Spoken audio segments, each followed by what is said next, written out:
Guys, today we'll talk about how can you find apps authorized on your Lemon app. We're going to figure out the solution or know how you can do that on your app.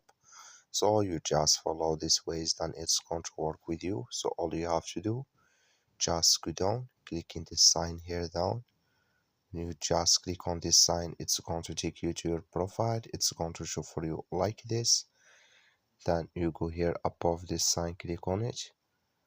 So then it's going to take you to this list. It's going to show for you like this here. Then you just click here on account. So then it's going to take you to next step here. Click here on manage app permission here or permissions.